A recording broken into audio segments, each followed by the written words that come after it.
I'm Theresa Babich. I'm a victim advocate with Mothers Against Drunk Driving, the Southern Arizona affiliate office. We're based in Tucson, and we cover Pima, Pinal, Cochise, Santa Cruz, and Yuma County. As an advocate, I assist victims through the judicial process, help them with whatever it is they need, help with funeral arrangements, understanding what their rights are, and follow them through until they no longer need us. When a victim comes to us, it depends on at what stage they are. If the crash just recently happened and they lost a loved one, somebody was killed, we can help them with funeral arrangements, meaning we can go with them to the funeral homes, help them do what it is they need to do. We help them fill out victims' compensation applications. We make sure that they understand what their rights are. We talk about what the judicial process is for them, what to expect in the future as things start to move along. We assist them with finding any resources they may need within the community. If they need help in paying bills, we'll help find those resources. We'll help them find a counseling. We do offer a support group that is once a month in our office. We can help them find a civil attorney, give them names of people that would help them through a civil process if there is a case there. And we just stay with them. Sometimes a case can take anywhere from 9 months to 2 years, and we just walk that path with them. We help them with any information that needs to go to the courts, with any letters that need to be written, with helping them to prepare to speak in a courtroom if that's something they need. We represent a victim in court. We will go with them, we will go for them if they're unable to go, and we just make sure that the courts know that the victims are present and involved in what their case is. When a victim comes to us, their main concerns are, and I don't know if it's necessarily a concern, they're in a very bad place. They're grief-stricken, so they're mostly concerned about how they're just going to get through this process. Can they get through it? So our biggest job is to assure them that we're there for them. They obviously are afraid of losing anybody else close to them if they've lost somebody, so they have this fear now instilled in them. Their biggest concerns is just getting through this process. When you are thrown into a traumatic event like this, when something like this happens, there's nothing that can teach us as we grow in our life to prepare to take that. And so their concerns are mostly how are they going to get through this process of losing a loved one or suffering a serious injury, and what are they going to do? Most of them are angry at some level, and that's to be expected. A victim has a right to be angry, to be confused, to be sad. And what we try to do, the more information people have, it's easier for them to get to a different place. The more information they have about what the next step is, what the process is, just having someone hear them sometimes helps. If what we provide for them within a support group and just our support, we will find a good support group for them if ours isn't working, or a counselor for them. We will help them find those people that will fit their needs and help them through their own emotional, personal process of what they do. We aren't a counseling organization. We aren't counselors, so we can't do that. But with education, for some people, sometimes it just takes that time to understand what's the next step, what can you do to help me, where can I go to help myself, and that's the information we try to give them. All the services that MAD provides are free. A victim can come to us at any time and ask us for help, and they don't ever have to worry about any compensation to our organization. What we do is help these victims. MAD's mission is to stop drunk driving, to support the victims of this violent crime and prevent underage drinking. And our reward really is just helping those victims. They don't have to pay us a dime, and we will spend as much time with them through this as we can. MAD defines a victim as really anybody that's affected by this crime, whether it's their spouse, their parents, its next of kin, family and friends, co-workers. The community at large can be a victim.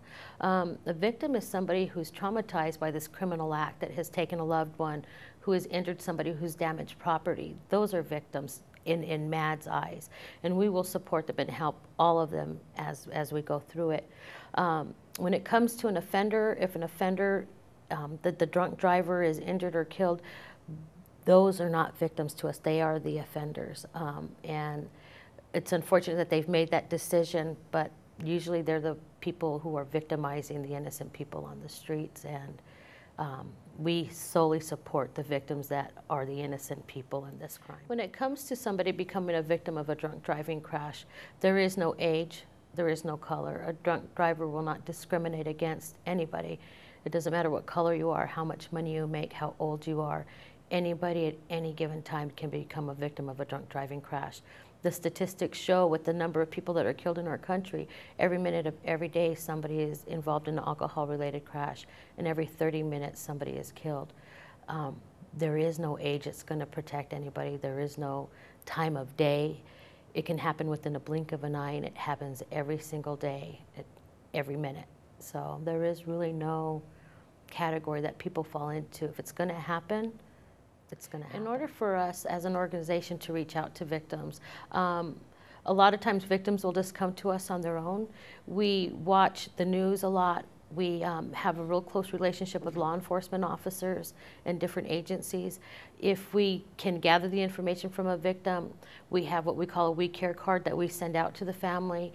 Basically, we're telling them we're not trying to intrude on this time, but if they need our services, we are there for them, and it gives them the option to contact us or not.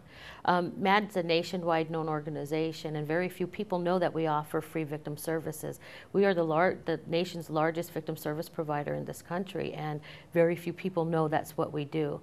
So shows like this, as much as we can get out to the public to let them know what we do, is partly what we do, but really a lot of times it's families coming to us, law enforcement agencies helping us find the next of kin or that family so we can contact them and offer them our services. A lot of times it's word of mouth from others. You know, you'd be surprised at how many people know somebody and they come to them and say, I think you need to call MAD. I think this is what you need to do. So we try the best we can through public education, through reaching out, through being at different community events to share with them what we do and offer our services to as many people that are out there, because they're out there all the time. MAD's biggest way to get to people in regards to the dangers of drinking and driving is through education. We have very good programs for elementary school, for middle school, for high school, and for universities, in which people from the organization can go into those places, talk to those students, let them know the dangers of drinking and driving, let them know the dangers of drinking anyway, because 21 is the legal drinking age. It is through education that people truly come to understand what can really happen. They need to get a personal fix on what can happen if they choose to drink and drive. That's one of the only ways that you can really get to somebody. MAD has great educational programs for those reasons. We also provide what's called victim impact panels, and we have several of those throughout our area that we cover, and those are a 2-hour class that are folks who are mandated by the courts. If they've gotten a DUI and underage drinking, and even some domestic violent cases can come through. It's a 2-hour course that they go through, and they hear stories from victims about what's happened to them in their life. They even hear from an offender maybe about what they went through going to prison or jail, and they hear about the laws, the consequences, whether it can be a homicide, an aggravated assault. And so these folks who are coming to us have already, gotten a DUI. They've already gone through the court system. And this is a second chance for them to know, to be able to make a different decision the next time they're out, how to be responsible. It truly is a one person at a time. People say our mission is impossible. We say it is a mission possible. People say we'll never stop drunk driving. But 30 years ago, people could smoke wherever they wanted to. And now that's different. And it really is almost one person at a time, one community at a time, that when people start to make a responsible choice, a decision that's going to keep them, their loved ones, and people in the community safe, is when we'll start to be able to really make that difference. And MAD strives to make sure that people are educated and understand what this crime is, what it does to people, and how it lasts within a victim's life. Drunk driving is